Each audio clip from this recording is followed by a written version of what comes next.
Ricardo Agraz, desde hace tiempo, para él es clara la preocupación por afinar esa voz propia con la cual expresa y comparte sus obsesiones. La belleza, el usuario o el cliente, el diseño, la sensualidad, el clima y la modernidad. Esta voz es el hilo conductor de su obra, que día con día cobra mayor sentido y musicalidad. Palabra, sentimiento e inspiración de Ricardo Agraz. Le damos la bienvenida.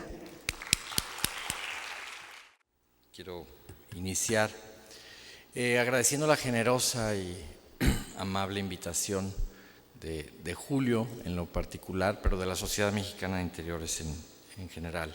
Es un honor estar con ustedes esta mañana ante el cartel impecable, impresionante de panelistas que tienen. Cuando Julio me invita al evento, me encuentro en un conflicto moral, en un conflicto ético, porque es un congreso de interiorismo y entonces nosotros no hacemos interiorismo y entonces no hallaba cómo resolverlo. Y tengo unos amigos, arquitectos del DF, que afirman que nosotros vivimos en el interior de la República. Entonces ahí caché que no estaba tan perdido, que realmente estamos haciendo al interior de la República. Y entonces con ese argumento me atreví de manera descarada a venir como arquitecto sin ser interiorista, a ponerme de frente en un foro donde están los más prestigiados interioristas que conozco. Y esa reflexión, bromas aparte, nos lleva a tratar de entender que nuestra oficina no hace un distingo muy claro entre interiores, arquitectura y diseño urbano. La manera como lo planteamos es desde dos escalas. La primera es esta escala que le llamamos escala de bordes, en donde el ser humano tiene el espacio más privado que podría tener, quizá sería el baño. Y entonces al salir al siguiente borde estaría en su recámara, su segundo espacio de mayor intimidad y de mayor privacidad. En el momento en que sale a la sala de televisión o al family con su familia y empieza a convivir con su familia, pasa a ese borde, y en el momento en que traspasa a la sala donde ya hay un invitado externo que no es miembro de la familia, ya hay una connotación de reunión social al interior de la casa, y al salir de la casa se topa con la banqueta y después de la banqueta brinca al borde de la calle, y de la calle se va a la plaza, y de la plaza al barrio, y del barrio al distrito, al municipio, y de ahí a la ciudad. Y entonces yo encuentro muy difícil definir en dónde termina lo urbano y dónde empieza la arquitectura. Y si estamos sentados ahora en esta mesa, ¿dónde termina la arquitectura y empiezan los interiores? Si el arquitecto está concibiendo el espacio que funciona, a mí me gusta decirles a mis clientes que la casa ciertamente es el lugar donde se vive, donde se come, donde se duerme, donde se encuentra con su familia, pero también es el escenario donde transcurre la existencia de una familia. Todos los recuerdos que nosotros tenemos de nuestra infancia están necesariamente ligadas a la casa de los abuelos, a la casa de los padres. Y entonces cuando a nosotros por suerte nos toca construir la casa de una familia, entendemos que somos responsables de construir ese escenario donde va a transcurrir la existencia de la familia. y donde ponemos una especial atención en los pequeñitos que van a tener este recuerdo muy grato en este espacio que nosotros concebimos.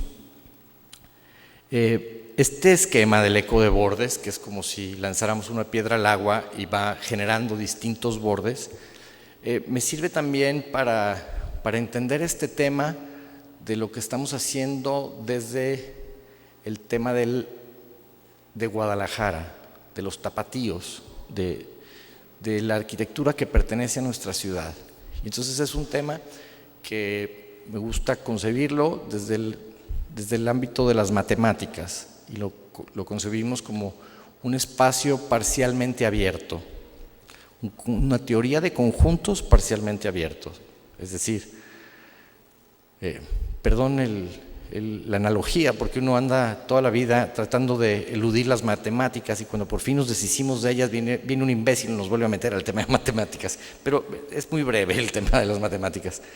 En esta teoría de conjuntos todos cabemos en el conjunto mundo, porque hasta este momento no tenemos noticias de que haya vida en otro planeta. Y entonces, pues todos, por distintos que seamos, somos seres humanos. Entonces tendremos que tener algo de parecido con los alemanes o con los ingleses. Pero ese conjunto mundo no son iguales los ingleses, ni los alemanes, ni los mexicanos, ni los de América, para empezar, ¿no? O sea, podríamos cambiar de continente, y de continente no es lo mismo Norteamérica que Centroamérica, que Sudamérica. Y así llegaríamos a México, y en México no somos iguales los de Yucatán con los de Tijuana, y menos los de Guadalajara. Y si llegamos a Guadalajara, no somos iguales los de la calzada para allá y de la calzada para acá. Y si seguimos en ese rumbo, vamos a llegar a que, no sé, la que ustedes quieran, Providencia no es lo mismo Providencia Norte que Providencia Sur, y nos vamos siguiendo y llegamos a nuestra cuadra, y entonces en nuestra cuadra pues tenemos muchísimas coincidencias con los que viven en nuestra misma cuadra, pero somos absolutamente distintos. O sea, si vamos a la estadística, en la estadística es muy divertido cómo la manejan ellos, porque dicen, por cada 2 personas hay un automóvil en esta ciudad, lo cual, pues, una verdad estadística, pero una absoluta mentira, porque si mi vecino tiene coche y yo no es cierto que tenemos un coche entre los dos, o sea, realmente es un número estadístico. Entonces, eso nos hace entender cuántas similitudes tenemos con los de nuestra colonia, con los de nuestra ciudad, con los de nuestro país, con los de nuestro continente y con los del otro continente. En un mundo globalizado, a mí me da muchísimo gusto ver arquitectura mexicana y arquitectura tapatía circulando en las publicaciones de estatura internacional y ganando premios. Mauricio Rocha acaba de ganar la Bienal Iberoamericana en Córdoba, Argentina, y está invitado a una conferencia en Croacia. Entonces, ver a los mexicanos presentar un discurso tan competitivo como el de cualquier arquitecto internacional me parece que es la manera como lo debemos entender. Entonces, ese eco de bordes también sería válido para entender lo local y lo global. Les incluí unas imágenes que estamos empezando a ver de cómo manejamos la casa, y creo que aquí vale la pena una reflexión en donde estas nuevas tecnologías que somos disponibles, por aquí anda Luis Hernández, que fue de nuestros primeros jefes de taller en la oficina, y donde se dibujaba con una regla T y una escuadra y un papel mantequilla, y si se caía una coca arriba del plano había que empezar todo de nuevo. Hoy tenemos una tecnología insospechable que nos permite, paradójicamente, hacerlo en menos tiempo, y en la medida que los clientes saben que nos toma menos tiempo, nos piden que nos dan menos tiempo para hacer las cosas. Entonces, cuando nos encargaban un proyecto, cuando empezábamos a trabajar, nos daban 2 meses para presentar los planos, ahora nos dan 2 semanas y hay que tener todo. Pero creo que la tecnología nos permite vivir y concebir la arquitectura con una precisión y una exactitud mucho mayor a la anterior. Nosotros estamos trabajando ya todo en tercera dimensión y nos permite llegar a estos detalles de cómo empotra el vidrio desde 2 placas y está metido con una espuma expansiva, diseñar cada una de las piezas donde embona, donde se intersecta el mármol con la madera. Estamos trabajando con algunas imágenes que el cliente puede ver, donde las texturas y los acabados son exactamente los que se van a indicar, y la grifería no es una representación arquitectónica, es exactamente la imagen de la grifería que vamos a usar, y los muebles de baño están indicados en planos. Y entonces ahora resulta que es mucho más eficiente entregarle al maestro una imagen tridimensional como la que están viendo ustedes, que entregarle unos planos ejecutivos de plantas, alzados y secciones. Porque pues el maestro fontanero, como no fue a la escuela de arquitectura, le cuesta muchísimo trabajo leer las intenciones del arquitecto o del interiorista en un plano que está para ellos, ya no digo en chino, porque hay millones de personas que hablan chino. Yo he visto a los albañiles como ven un plano y es como si les dieran algo en sánscrito. Yo creo que hay como 4 personas en el planeta que hablan sánscrito. Entonces creo que habría que aprovechar esta circunstancia de tener una tecnología para poder depurar un diseño. Y ahí es donde empiezo a tener mis dudas cuando veo estas imágenes, y se las traje un poquito para justificar mi presencia en este evento, en donde digo, es que sí hacemos interiores, o sea, sí estamos diseñando el interior del baño al nivel de la bisagra y el detalle del piso a la mínima diferencia. Entonces, bueno, les preparamos así algunos detalles y un catálogo de las casas más conocidas o las más representativas de nuestro trabajo. No nos podemos poner todas. Siempre tenemos este conflicto, los arquitectos, de ver las casas son como nuestros hijos. No hay una que queramos más que otra, es como los dedos de la mano. ¿Cuál quieres que te corte? No, este lo uso menos, pero lo quiero mucho también. Entonces cuesta mucho trabajo qué casa dejamos en la oficina. Entonces siempre se me cuelan y me traigo fotos de todos los hijos, aunque sea una foto para decir que también les hicimos. Y la parte que es muy bonita, la parte que más me gusta de este tema, donde hemos hecho un número de casas interesantes, es que cada casa es una familia, cada casa tiene una historia, cada casa tiene atrás toda una circunstancia memorable, y en cada casa de estas, por fortuna, y lo digo con mucho orgullo, tenemos un amigo. Por fortuna jamás nos hemos peleado con un cliente. Hay distintas connotaciones. Esta casa especialmente fue hecha para venta, entonces complica la circunstancia cuando el escenario no te va dictando el cliente al oído lo que va necesitando, cuando el proyecto no es la respuesta a una necesidad específica de una familia que te la va diciendo. Se complica el trabajo, pero también es posible desarrollarlo y realizarlo. Cuando mostramos nuestro trabajo a un cliente, de repente le mostramos un catálogo que tenemos de los trabajos de la oficina, y a mí me gusta mucho cuando un cliente me dice, esa casa no me gusta. Y le digo, me parece fenomenal que no te guste esa casa porque no está hecha para ti, está hecha para ellos, y por fortuna a mi cliente le fascina. Entonces, si todas las casas que nosotros hacemos fueran iguales… Aquí tengo, gracias. Sí, aquí tengo, muchísimas gracias, qué amable, qué amable.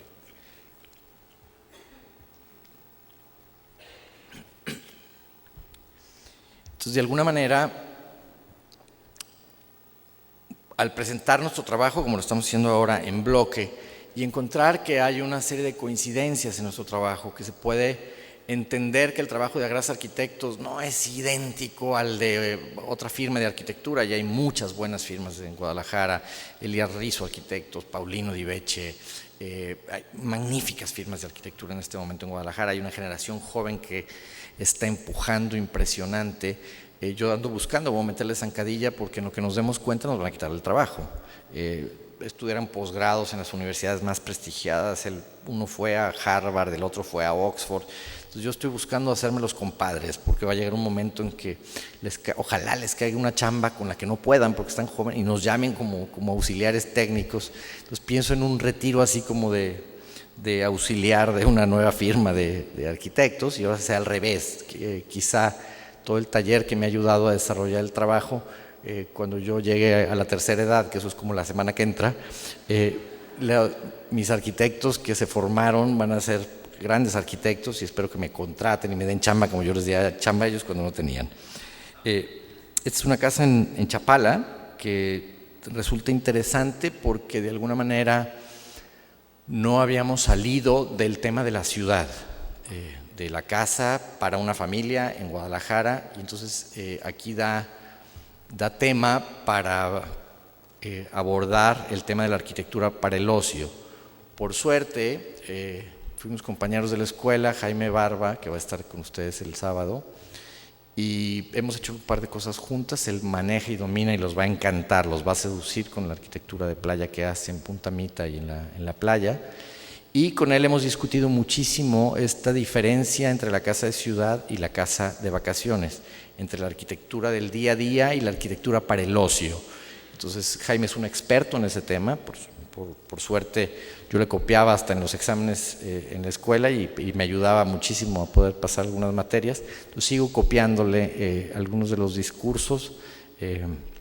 Hace poco nos hicimos compadres de cantina, y entonces Jaime y yo dibujamos con marcadores, y entonces nos juntamos con un profesor muy célebre de la Escuela de Arquitectura de la Universidad de Guadalajara, que fue el maestro y el que inventó los marcadores de aceite, Carlos Muñoz Botello, y todos tomándonos una copa, nosotros, porque Carlos no toma, decidimos hacernos compadres y que Carlos Muñoz nos apadrinara el compadrazgo, y entonces somos compadres de marcadores de aceite de la Universidad de Guadalajara, y le sigo copiando muchas cosas.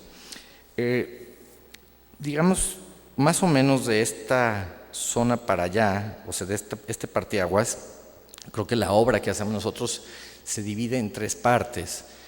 Las primeras imágenes que les mostré hasta aquí más o menos, cubren una primera parte que digamos es la obra temprana de la oficina, que la gracia que tiene es que en el momento que le hicimos nadie estaba haciendo esto. Nosotros salimos de la escuela en 1984 y nuestra primer casa es en 1999. Entonces alguien me dice que yo estoy festejando el 15 aniversario de Gras Arquitectos como una estrategia para quitarme la edad.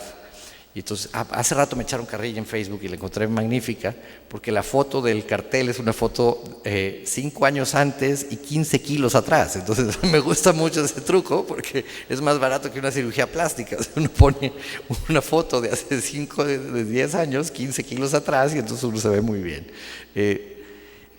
Esta primera obra, el gran valor que tiene es que en ese momento Guadalajara estaba haciendo una arquitectura nostálgica, una arquitectura evocando al pasado con materiales de la arquitectura mexicana, con arcos, cantera, cúpulas, techos inclinados. Incluso los reglamentos prohibían específicamente esto que nosotros estamos planteando. Y entonces en esta primera fase les diría que hay una cantidad de blanco que es la respuesta a la borrachera de color que tuvimos en los 80s, ¿no?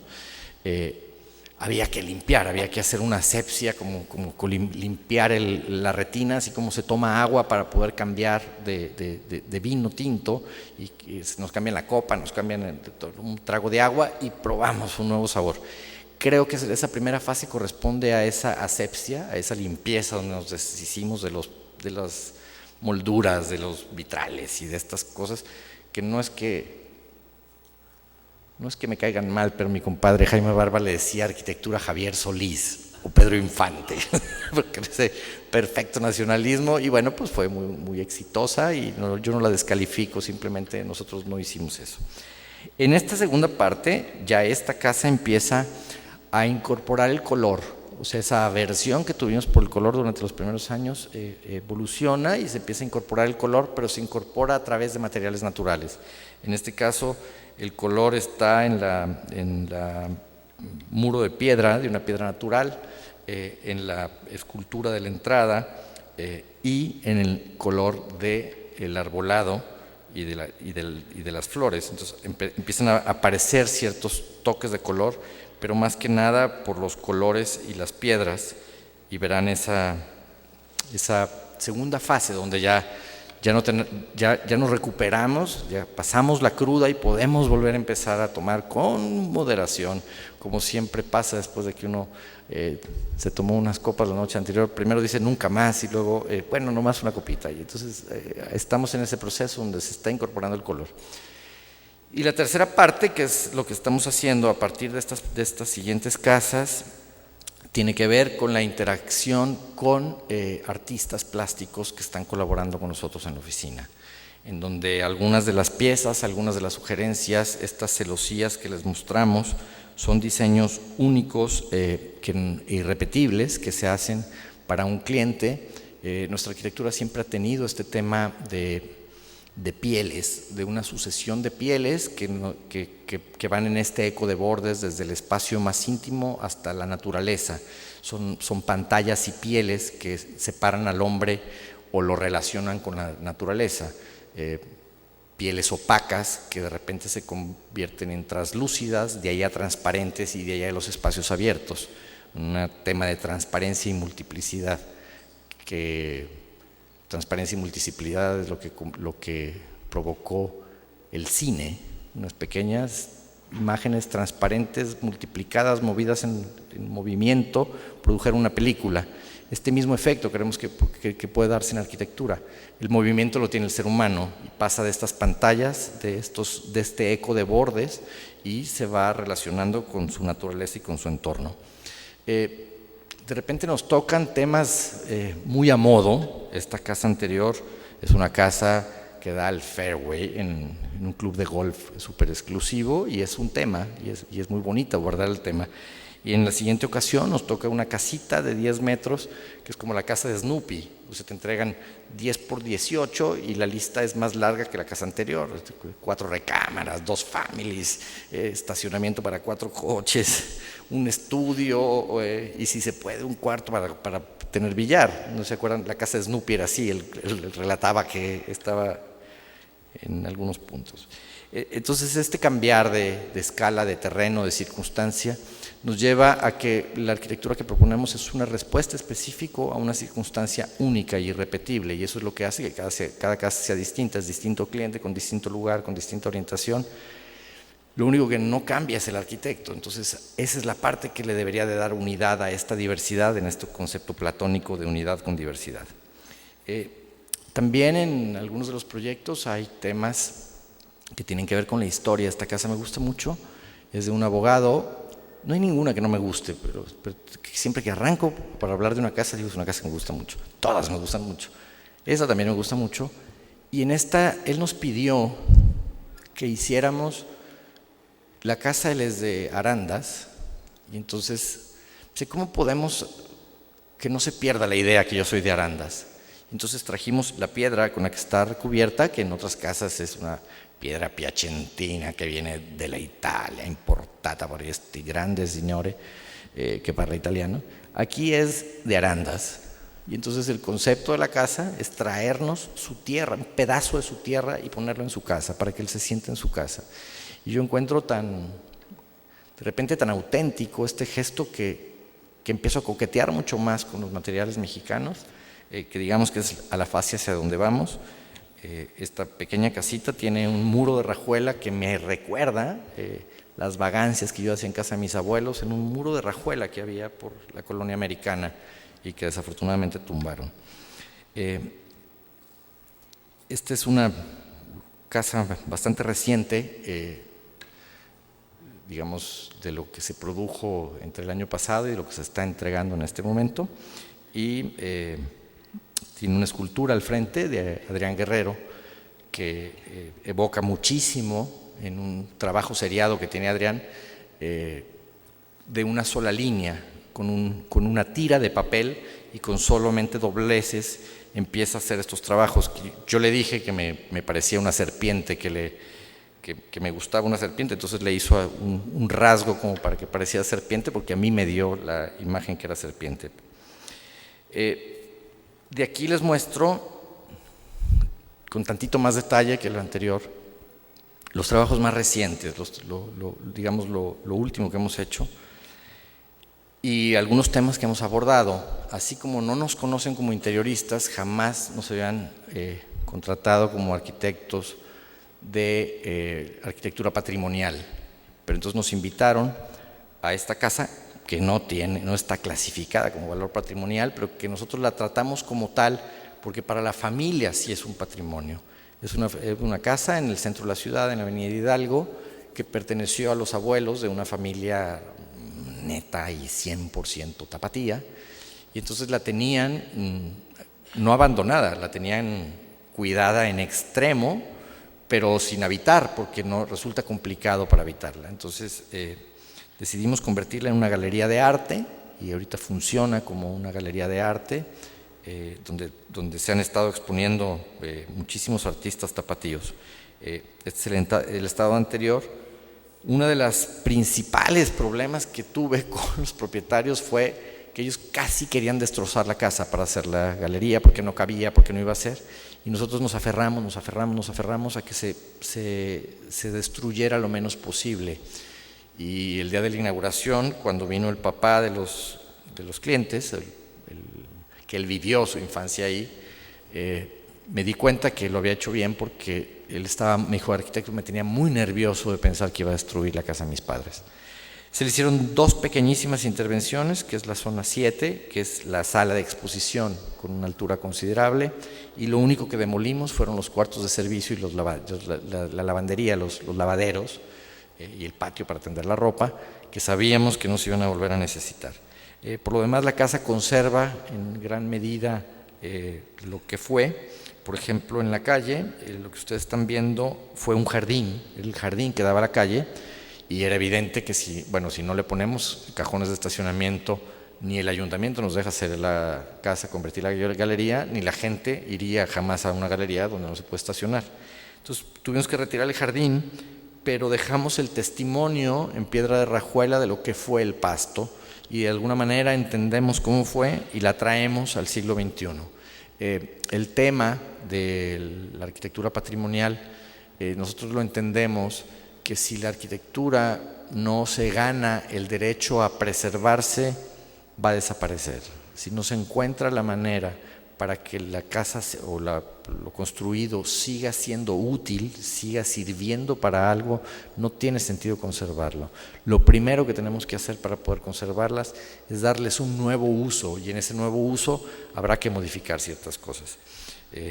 Aquí se pusieron unos cristales lo más respetuosos posibles de lo que fue un hall que era como todas las casonas de 1930, el porch donde se sentaba la gente a ver la calle. Ahora es el vestíbulo para entrar a la galería. Del jardín interior logramos sacar un restaurante. Se conservó la fuente original, pero le anexamos una nueva charola. Creo que podemos coexistir pacíficamente 2 generaciones sin pisarnos, sin hacernos daño. Creo que deberíamos ser capaces de mirar hacia el pasado sin nostalgia y hacia el futuro sin extravagancia, sin estas cosas de estos arquitectos que les encanta hacer como maniobras y gritar estridentemente: aquí estoy, a media ciudad, ¿no? Yo creo que podemos mirar hacia atrás sin que Javier Solís y no sé qué otro autor nos provoque, y yo probé por mucho tiempo, les explicaba que Luis Miguel en realidad no estaba haciendo nada, estaba cantando lo que ya estaba probado, y que no tenía ninguna gracia cantar lo que ya había sido un éxito en 1940. Eso fue el posmodernismo. O sea, no soy capaz de cantar nada nuevo, así que me robo, lo canto más o menos y me convierto en un éxito. Por fortuna el tiempo le cobra la factura, y entonces ahora se puso gordo y pelón, entonces ya no hace tanta gracia, se le acabó la mitad del argumento al caballero. Entonces, finalmente le acabamos por ganar la discusión. Estos son algunos de los interiores. Esta es la sala de exposición en la planta alta, esta es la de la planta baja, justamente en la exposición de Fernando Sandoval, que es uno de los artistas plásticos que colabora con nosotros. Esta es otra casa que también me gusta muchísimo. El nombre de la Casa del Viento se lo puso el artista plástico. Adrián Guerrero la bautizó como la Casa del Viento.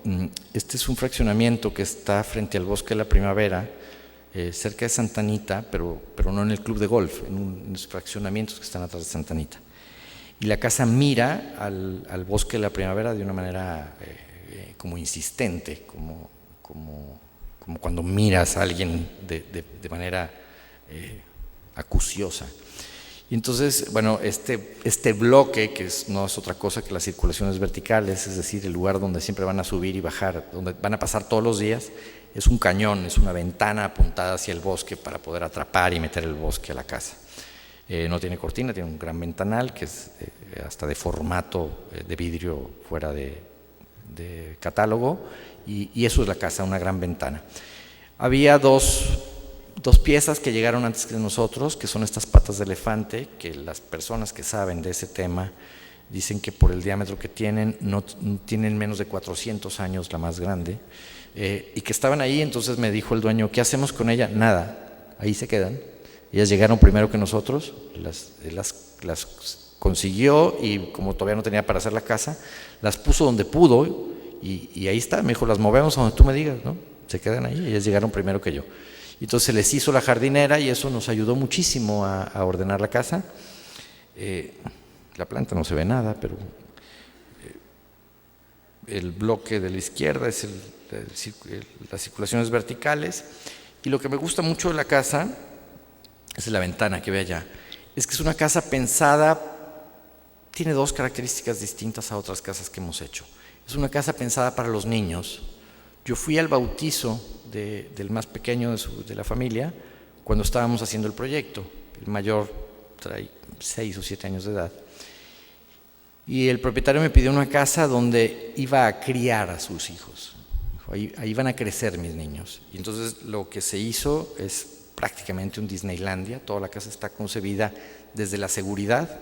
Ustedes alcanzan a ver desde ahí unas mamparas que giran. Ahorita las vemos de más cerca. Y esas están pensadas para cerrarlas en la noche, y quedan encerrados todos en la planta alta, y veo que viven en un coto cerrado, ya hay vigilancia. Habla de la seguridad de cuidar a sus pollitos, los tiene como muy protegidos. La segunda connotación que me gusta mucho es que, por supuesto, estábamos pensando en questa pietra italiana, de la pietra piacentina, y me dijo, no hay presupuesto. Entonces la cambiamos, y las texturas no se van a lograr con piedras, lo estamos haciendo con muros verdes, pero una variable distinta a los muros verdes. Estas bolsitas con plantas del tianguis no me parece que sean muros verdes. Sembrar una enredadera y que se trepe, aunque dure 10 años, me parece que es un muro verde que va a tener permanencia y que es realidad. Aquí estamos usando a la vegetación como parte como un material más, es como parte de la paleta de materiales, y esto está, el día que se entregó, ya en este momento ya se consolidó bastante la vegetación, y toda la jardinería se configuró como un proceso de arquitecturización de la naturaleza entendida como un material más de construcción. La casa, por fortuna para nosotros en este momento, no tiene ningún vecino, es el primero que llegó a la cuadra, y entonces está posada casi sobre una mesa de billar, que además es muy bonito en la temporada en que se llena de esta hierba silvestre, de estas colas de zorra. Es primorosa cómo se siente la casa. Desafortunadamente se va a poner una casa al lado y otra, pero bueno, pudimos capturar las fotografías. En este momento es la única casa del fraccionamiento, no del fraccionamiento, pero sí de la cuadra, y entonces tiene esta reacción momentánea hacia los 4 costados de hacer la casa para el viento. Este es el pasillo que les digo, y ahí están las celosías que protegen a la familia. Y esta es la vista al bosque de la primavera, que es primorosa, es como un cuadro. Esta es la recámara principal.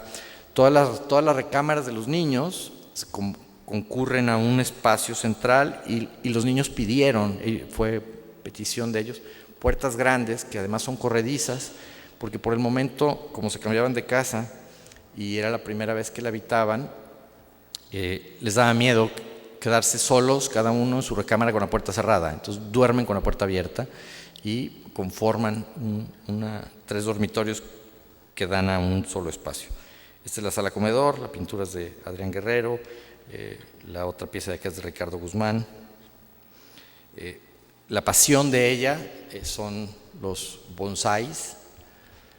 Y entonces hicimos adentro de su recámara un patio de bonsáis a los que da la recámara.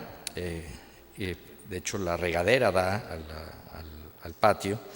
Y la regadera tiene una doble regadera porque es donde bañan a los niños. Entonces, entre los dos pueden bañar más rápido a los niños. Entonces, toda la casa está pensada en términos de cuidar a los niños.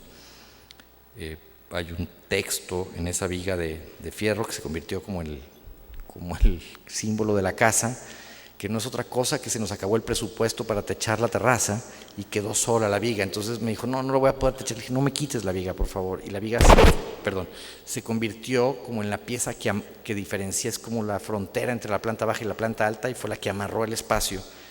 Y bueno, llegó Adrián Guerrero, le puso un texto muy bonito, y entonces ahora que ya se ha recuperado, aquí está como, o sea, la casa sin la viga no sería la casa. Ahora ya está absolutamente convencido de que no va a techar la terraza, aunque ya tengan el presupuesto para hacerlo, porque la viga se convirtió como en el símbolo. Aquí están los juegos infantiles, y el salón de la izquierda es el salón de los niños, es un salón de guerra. Pueden pintar, rayar, armar, un salón muy generoso, que es solamente para los niños, y confío que los recuerdos de esos niños van a ser como vivir en Disneylandia, me imagino yo, si me hubiera tocado una casa así. Es otro tema, un tema completamente diferente, una casa para un familiar, para un primo hermano que ha sido más hermano que primo. La única casa que le he hecho a un pariente. Tengo tan mala suerte que mi hermana se casó con un arquitecto.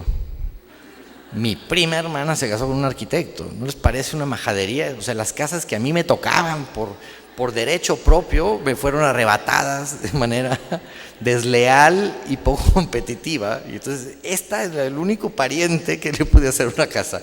Entonces, pues se vio atrapado porque su esposa es bailarina, entonces no le quedó remedio y me tuve que contratar a mí. Y le hicimos una casa con mucho cariño, tardamos 5 años en construirla, con un presupuesto, como se podrán imaginar, muy apretado.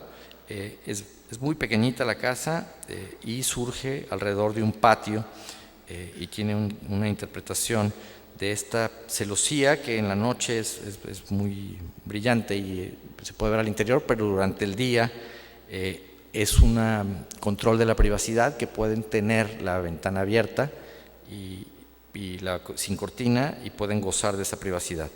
Y bueno, seguimos trabajando con la puerta principal, es diseño de Adrián Guerrero, ejecutada de la mano siempre impecable de Héctor Navarro, que es un diseñador industrial fuera de serie, y donde se viene incorporando cada vez este tema más complejo, interdisciplinario entre arquitectura, diseño industrial, artistas plásticos. Por eso ya esta confusión de dónde termina el interior y dónde empieza la arquitectura, dónde termina la arquitectura y dónde empieza el diseño urbano, ya a mí me tiene más confundido que nunca. Esta es la cocina, este es el patio interior. Y aquí hay otro tema que me gustaría plantearles. Cuando les digo que no hacemos interiores, no es que no es una postura, es simplemente una realidad. La mayoría de nuestros clientes no tienen el presupuesto para contratar a un diseñador de interiores, o no quieren contratar a un diseñador de interiores, por las razones que ustedes quieran. Y entonces, como no forma parte de nuestra empresa, nos toca trabajar con esto. Entonces, alguien me diría en esta fotografía anterior, oye, ¿por qué todas las mesas estas son diferentes? Porque así eran, así las tienen.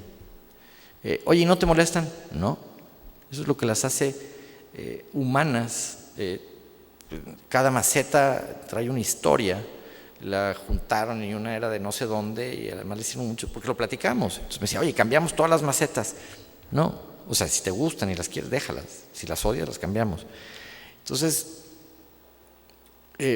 quizá nos quieren porque no les imponemos que tengan que deshacerse de todo lo que tienen para comprar todo nuevo porque están estrenando casa. Damos cabida al mueble de la abuelita, que de repente me salen con un sillón Luis XV, pata garra de león, con un estampado, Jesús del huerto.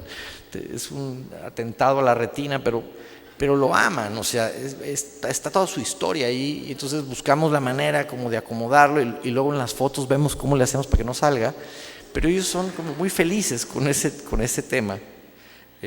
Y a mí cada vez me molesta menos, me parece más humano, menos posado el que las piezas sean todas iguales. También un tema que nos hemos cuidado muchísimo es que no nos etiqueten como los arquitectos que trabajamos para los ricos. Un muy buen amigo arquitecto que le hicimos su casa se inventó un chiste, bastante malo por cierto, que decía que Ricardo Agraz es el arquitecto de los ricos, que en el momento en que terminan su casa inmediatamente dejan de serlo porque se lo gastan todo en la casa. Entonces, ojalá que fuera así. Esta es una casa para una pareja muy joven, con un presupuesto limitado, pero con la vocación y seguridad que quieren una casa bien hecha, que saben que incluso pidieron un crédito al banco y les va a tomar 20 años pagarla. Y aquí les cuento dos anécdotas distintas, que es la misma manera de ver las cosas. Hicimos la casa del director general de una empresa transnacional y cuando empezamos la cimentación, dijo: Ricardo, puse en tus manos todos los ahorros de mi vida. Uy, si se te arrugan así como las entrañas, pues me voy a gastar todo lo que le tomó una vida ahorrarse. Y nos hizo un poco conscientes de estas decisiones que tenemos, de esta prepotencia. Cómprate la llave Philips Stark de Axor, no vale nada, o sea, $7,000 la llave. Sí, creo que la arquitectura y los interiores no dependen de la chequera para que luzcan, entonces habrá que entender que si hay alguien que puede y quiere manejar la llave, no tengo nada contra ella, pero no creo que sea una obligación que la llave sea de diseño para hacerlo. Y es el caso de esta pequeña casita, una casa de 12 metros de frente, menos de 30 de fondo, 25 de fondo, que tiene el programa que tiene la misma casa del club de golf. 3 recámaras, un family, sala, comedor, cocina, lo mismo, exactamente igual, solamente que con la tercera parte de los metros cuadrados. Y entonces la logramos resolver y con materiales mucho más modestos y con mucho cuidado, con cementos lavados, con metal pintado, con esta casa se llama Zenith, porque el plafón de madera que está encima de este gran espacio, que son las circulaciones verticales, tiene un plafón de madera, que están viendo en la esquina superior izquierda, de Adrián Guerrero, y ese plafón se dibuja exactamente en el espacio en el momento en que el sol está en el cenit, solamente 2 o 3 días al año en el mediodía solar, a lo mejor 10 días al año, y entonces como es la única manera, mientras tanto está como bailando, danzando, haciendo un juego de luces y sombras día con día, con distintas posiciones según la estación del año, y se le puso cenit porque la única manera de verlo como fue dibujado o concebido es en el cenit. Como les contaba, experimentando ya con el color a través del color de los materiales y no del color aplicado con una pintura. Esta interacción entre las privacidades, la cocina puede ser tan privada cuando cierra las puertas o tan abierta cuando se integra el comedor.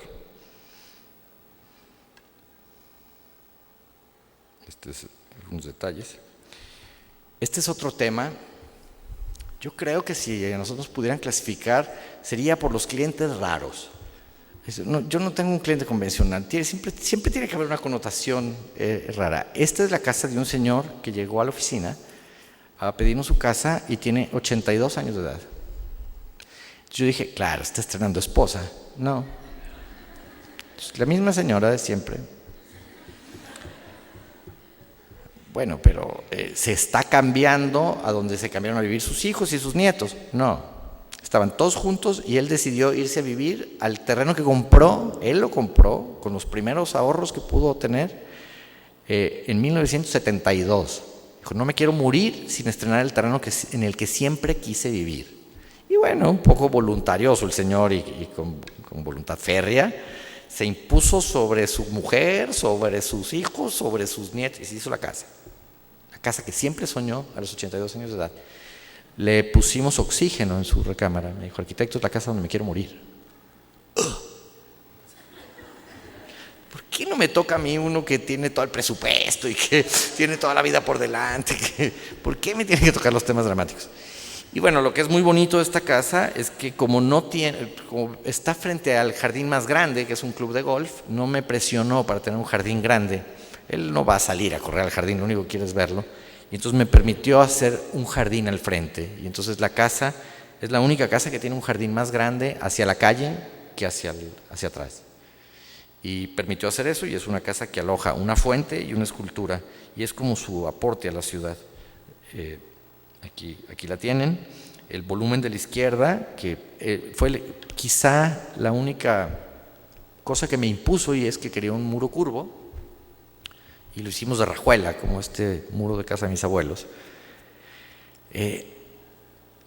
Todo parece vida y dulzura, no, fue una pesadilla trabajar con el señor. Cuando empezamos a trabajar, yo lo que hice fue no recibirle anticipo, porque mientras no me diera anticipo yo podía correr a la hora que fuera. Yo decía, si el señor se enfada, le digo, señor, ¿sabe qué? Que le vaya bien, no me debe nada, bye. Y entonces empezamos a trabajar, y yo le hice unos primeros borradores. Entonces él se iba, sacaba copias fotostáticas, cortaba las tijeras, me decía, arquitecto, póngame, esta cámara me la pone para allá, y esto me la pone para acá. A la tercera yo me armé de valor, dije, no me he dado anticipo, no pasa nada. Le dije, ¿sabe qué? Se está equivocando. Está pagando mucho dinero por el proyecto y lo está haciendo usted. Entonces usted hágalo. Usted es mejor arquitecto que yo. Le presto a cualquiera de los arquitectos que está allá afuera y él se lo va a dibujar como usted le diga. Y ya no vamos a renegar. Se fue furioso. Le salía humo. No sé qué, hablaba algo raro que no creo que haya sido bueno. Dije, se fue, listo, se acabó el problema. Regresó 2 semanas después, me dijo, tiene razón, arquitecto, ya lo pensé, ya lo platiqué, hágame la casa como usted dice que debe ser. Yo lo contraté porque creo que es el mejor arquitecto de la ciudad, hágala como usted diga, no vuelvo a decirle nada. Entonces de repente tenía como la arquitecta, no, usted dijo que no iba a decir nada. Y la planta la hizo como tal. En la fachada me la volvió a hacer. Yo ya le había recibido el anticipo, tras la promesa de que no me lo volvería a hacer. Y entonces en la primera fachada me dijo, arquitecto, cuando la presentamos estaba su esposa, y la vio, es esto que ustedes están viendo, la vio su esposa, dijo, esa es la casa, arquitecto, sí la quiero, me encantó. Entonces me habló don José, a las 2 semanas me dijo, dice mi esposa que no le gustó. Oh, pero como que yo la vi, no puede ser. Tuvimos que hacer otra fachada. Por fortuna, como a los 3, cuando yo dije, si me rechaza la fachada me voy. O sea, es la última llamada, no vamos a terminar nunca. Y regresó, empezamos la casa, le aprobó la fachada nueva, empezamos la casa. Y 3 meses en obra me dijo, ya revisé y quiero volver a la fachada anterior, arquitecto. Que volver a repetir todos los planos otra vez. Pero la casa es exactamente lo que yo planteé, y a lo mejor por eso la quiero tanto. Es esta casa que plantea uno de los conceptos que les puse en la mesa. No me queda claro dónde termina el espacio arquitectónico y empieza el espacio urbano. Este jardín y esta plaza, con la escultura, la fuente y el árbol, es un regalo que hace don José a la ciudad y que hace del barrio que sea mejor. Eso aporte a la cuadra y a la colonia y a la ciudad en la que se plantea. Aquí trabajamos algunas cosas de los interiores con Adrián Guerrero, el artista plástico, que hace esta celosía, que hace las veces de un zaguán mexicano, y es este punto que existe entre el exterior y el interior, que se usaba como zaguán, y con ese lenguaje se hace la celosía del exterior y las piezas de la madera. Detrás de esta pieza es un closet, ahí están guardados los equipos de aire acondicionado y todo el tema del sistema de música. Y la casa se llama Firmamento porque los huecos que ustedes ven en el techo son tubos que conectan con el cielo, pasa la luz de manera directa y pasa la luz de manera muy impresionante en la noche. En la noche, cuando hay una noche de luna, el dibujo en el mármol se ve muy impresionante. Y es una pieza de Adrián Guerrero, que es las posiciones de las constelaciones más importantes en la fecha de nacimiento de don José en 1932. Y le emocionó mucho que quedara retratado en la casa el firmamento en la fecha en que nació. Este es su estudio con vista al campo de golf. Como ven, su jardín es un poco pequeño, entonces por eso nos permitió el jardín al frente, dimensiones generosas. El señor está retirado y se la pasa todo el día en este estudio, que es como su deck observatorio. Está metidísimo en Facebook, en Twitter, con una pantalla enorme, y le mete a Instagram, o sea, es un tipo espectacular. Y ese es su central de operaciones, es como el headquarters de la CIA. Él opera desde ahí y es un espacio que está anexo a su recámara. Es la vista de la casa desde el campo de golf. Y esto es un poco lo mismo que planteamos al principio, esta duda que yo me pregunto si estoy diciendo la verdad cuando les digo que no hacemos interiores. Aquí está cómo está escogida cada pieza, o sea, cada color es el corte de una de las piedras y la pieza de ajuste, cuánto mide cada una de ellas.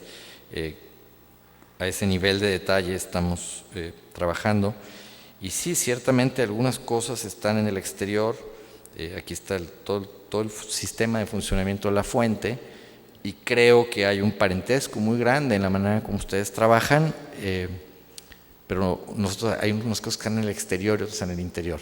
Por eso sigo pensando que si comprendemos que estamos trabajando en el interior de la República, al final todos los arquitectos somos arquitectos de interiores, excepto los del DF que viven en el exterior de la República.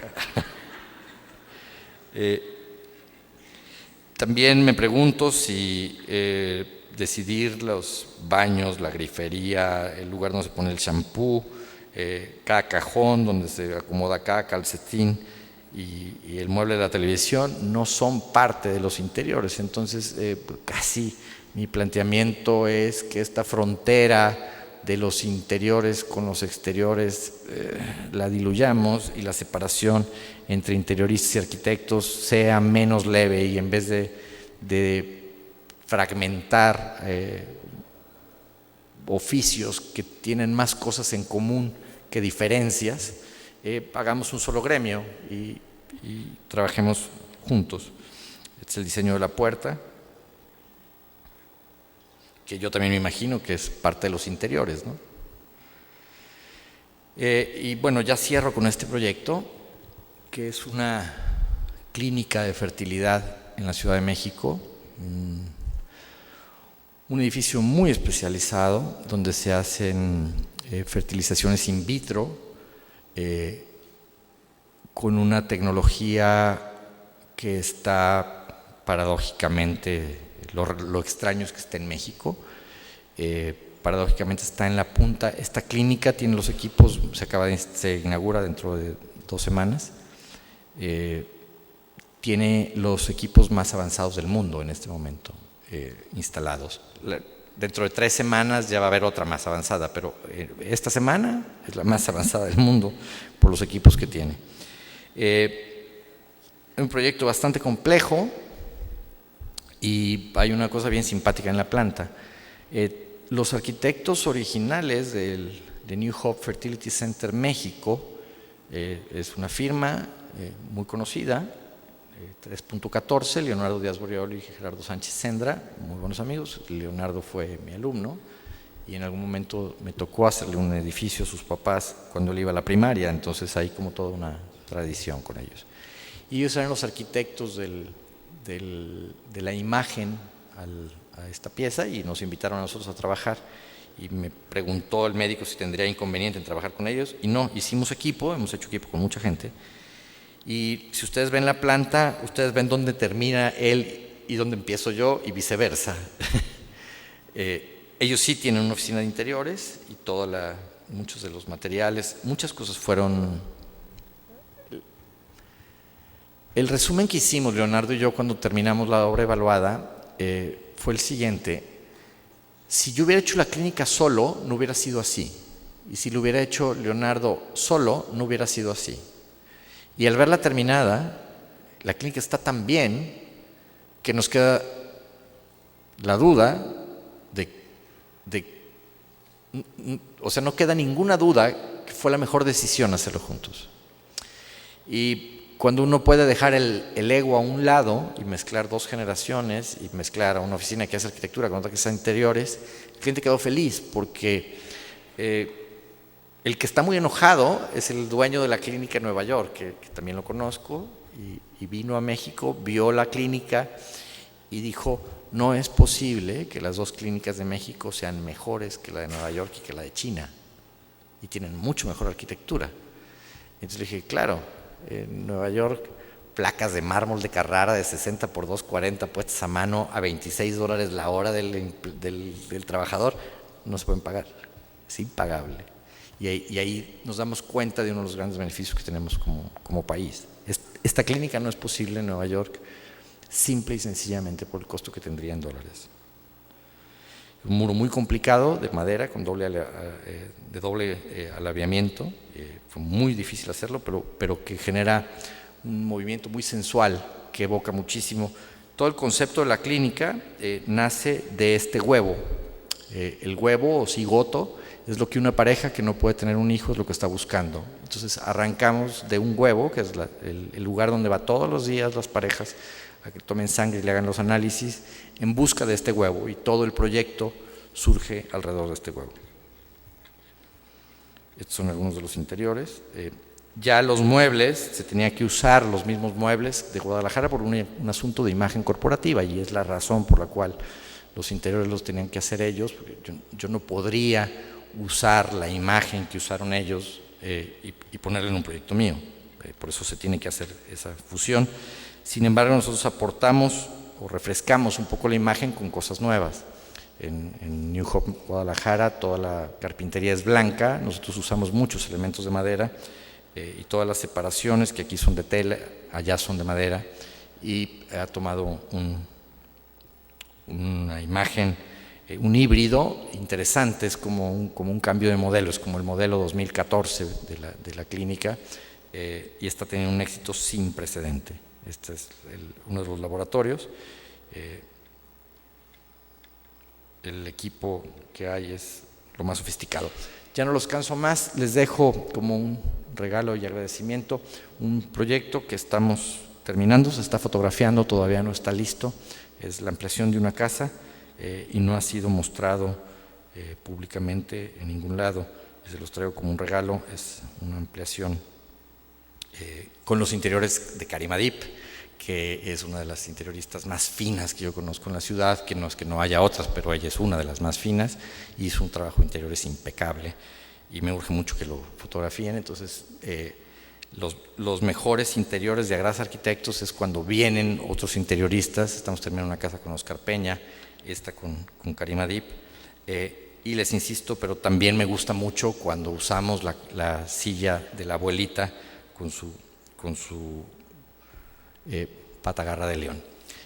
Cierro con estas dos imágenes. Estamos trabajando nuevamente en un proyecto que no es de ciudad y es nuevo género. Estamos trabajando en la montaña. Esta es una casa para Tapalpa y me gusta mucho porque alguien decía que Agrasa Arquitectos no podía hacer otra cosa que no fueran cajas blancas en Guadalajara, y esta es nuestra respuesta a la montaña con los materiales regionales más propios.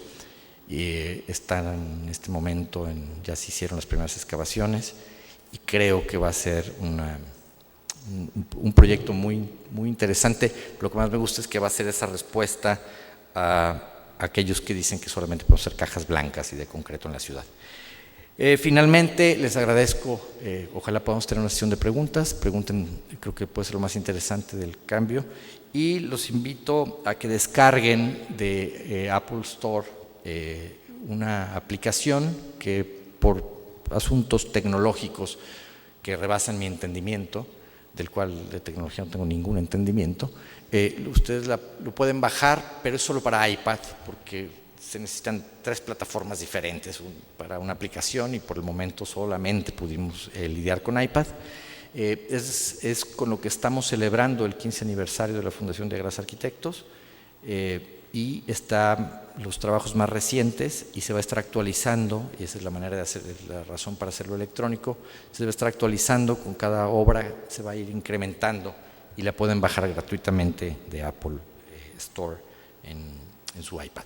Muchas gracias. Gracias, Ricardo. Yo te comento que tengo un sillón de esos con patas de garra de león, que me encanta, y otras cosas más ahí antiguas. Oigan, muy interesante la charla. ¿Tenemos preguntas? Acá tenemos una pregunta. No, a un lado. Otro de los temas, bonita pregunta, gracias por la pregunta.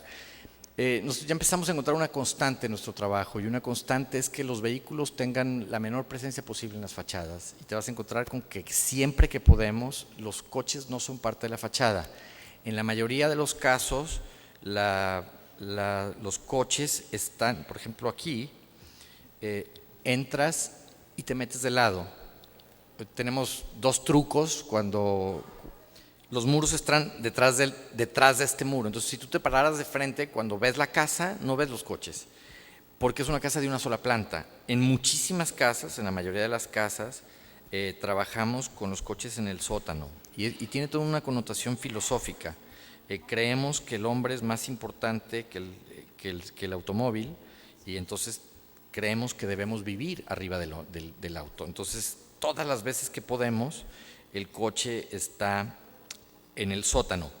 Don José, por su edad, no podría tener una casa con sótano, y exactamente detrás del muro curvo que les platiqué, esa es la cochera. Entonces entras por un lado y te metes a los coches, maniobras muy bien, pero por fortuna y una cosa que le hicieron tener los hijos, tenía guardado un Mercedes-Benz de 1960 y no se lo dejaron llevar a la casa ya porque no funciona. Primero agradecerle tan amena charla. Gracias. Ha sido muy agradable escucharlo. Y bueno, yo soy de Tapalpa, y la mayoría de las cabañas, las casas, cumplen con cierto reglamento y cierta tipología. Entonces, ¿qué es lo que pretende Ricardo Agraz al estar en Tapalpa? Obviamente no va a haber, como usted lo decía, una caja blanca, pero ¿qué es lo que pretende Ricardo Agraz? La respuesta es muy simple: mimetizarme en el paisaje. No se van a poder ver de ningún lado. El problema que tenemos seriamente va a ser poderlas fotografiar para que ustedes las vean. Es una casa muy grande, porque en realidad es una casa para 3 familias, que es una familia, el padre y 2 hijos. Mamá murió, y entonces hay una cabaña para papá, que es joven, y la cabaña para 2 hijos, que ya tienen sus hijos. Entonces hay una cabaña para uno, hay una cabaña para otro, hay una cabaña para papá, por si quiere ir a verlos algún día. Entonces, si yo juntara todo el programa, se hubiera hecho una casa de 1,750 metros cuadrados. Y lo que hicimos fue fragmentarla. Se hicieron como pequeñas cabañas metidas en el bosque para que no las puedas ver. La única forma que hay el terreno tiene una pendiente de hay puntos donde la pendiente sobrepasa el 45%. Entonces entramos con un camino natural que alguien hizo. O sea, cuando llegamos al terreno, de alguna manera alguien había metido una máquina cuando urbanizaron. Entonces la única intervención es una calle por la que acceden, que lo único que tiene de calle es que puede rodar un vehículo para el día que llegan, pero bajan las cosas y va para afuera el vehículo, porque esa calle tiene un tratamiento, es como la terraza principal. Tú puedes comer en lo que es esa calle. Entonces, la respuesta es muy simple. Lo que queremos es que no se den cuenta que estuvimos en Tapalpa, y que la arquitectura se mimetice. De hecho, estamos pensando muchísimo que los muros de piedra se les siembren estos helechos que salen silvestres, para que salgan de entre las piedras. Y si eres de Tapalpa y conoces el lenguaje que estamos usando para Tapalpa es el lenguaje de la fábrica de papel. Que yo creo que es una de las construcciones más antiguas, y es esta piedra que tiene ladrillo de lama en las esquinas para hacer el sistema de amarre, aunque nosotros vamos a tener unas columnas de concreto adentro, pero se está haciendo un ladrillo de formato especial. Mandamos a hacer en Sayula un ladrillo que es más largo, porque si te fijas el ladrillo de la fábrica de papel, si regresas, ve que tiene una proporción diferente. No estamos usando ese, pero estamos usando una proporción diferente. Lo que queremos hacer ahí es, todos los pisos son de laja de Tapalpa, todos los pavimentos tienen que ver con la piedra de San Andrés Ixtlán, que son las banquetas de Tapalpa, y todas las maderas son de Tapalpa. A pesar de que la madera de Tapalpa no es de carpintería del sitio, la vamos a usar como tal. Muchas gracias. Bueno, más que una pregunta, quisiera saber como tu opinión. Y es, ¿cómo manejas tu relación entre trabajo y familia? Comentaste que le hiciste una casa a tu primo hermano y me interesa saber cómo llevas esa relación. Bueno, la gran ventaja es que nomás tengo un primo, entonces fue como fácil llevarnos con él. Es cierto, es diferente trabajar para la familia y resulta fácil. Lo resolví muy simple, no le cobré un 5 y entonces no había posibilidad alguna de haber una dificultad entre parientes y además no habría forma, con el cariño que tengo por esa familia, por los dos y por las nenas, que yo les cobrara un 5. Entonces, bueno, cuando se la regalas, desarmas todas las posibilidades de un conflicto familiar. Muchas gracias. ¿Alguien más? Hola, buenas tardes. Mi pregunta es más técnica constructiva porque soy arquitecta. Bien. En la Casa Firmamento, en donde hicieron los vanos que imprimieron la constelación, ¿cómo cubrieron o qué material pusieron para que nada más pasara la luz y no el agua? Es un vidrio bien simpático porque además de que no hacemos interiores, no tenemos una compañía constructora. Jamás, bueno, como Agraz Arquitectos jamás tuvimos compañía constructora. Yo trabajé 10 años asociado con Héctor Ortiz, que vamos a hacer una casa juntos. Mañana empezamos a trabajar en esa casa. Cuando trabajábamos con él sí había compañía constructora, trabajamos como Demas y Arquitectos y en 99 cada quien tomó su rumbo. Entonces no tenemos una compañía constructora y esa es la parte más divertida porque llega el artista, hace este planteamiento y entonces la compañía constructora que ejecuta nos hace la misma pregunta y le digo, tú eres el ingeniero, tú resuélvelo. Entonces hicieron un tema sofisticadísimo son tubos que fueron colados, se dejaron ahogados en la losa y lo que hicieron fue para no renegar en el colado, los dejaron más grandes de lo que en realidad serían y después se cortaron ya para poderlos nivelar, porque no habría forma de poder controlar el nivel del tubo que quedara en la misma altura. Entonces los hicieron más grandes, después los cortaron, los pasaron por un nivel en láser y se pegó un cristal con un redondel de neopreno que evita la condensación del agua que sería el pendiente. Ok, muchísimas gracias. Bueno, pues vamos a dar un aplauso, ¿qué les parece? A Ricardo Agraz, de Agraz Arquitectos. Y vamos a invitar, si gustas pasar, Ricardo, por favor. Vamos a invitar al arquitecto Julio César Chávez, presidente nacional de la SMI, así como a Lucy Topete, vicepresidenta electa de la SMI, a entregar reconocimientos, galardones, que les comento de nuevo que Lucy se encargó de hacer todos los galardones y esta es la colección El Caudillo. La verdad, muy lindo, Lucy, muchas gracias y muchas felicidades. Y también vamos a entregar, por supuesto, regalos de nuestros patrocinadores, Tequila 7 Leguas con nosotros y el kit de Proyecto Perdura. Así que adelante, chicas.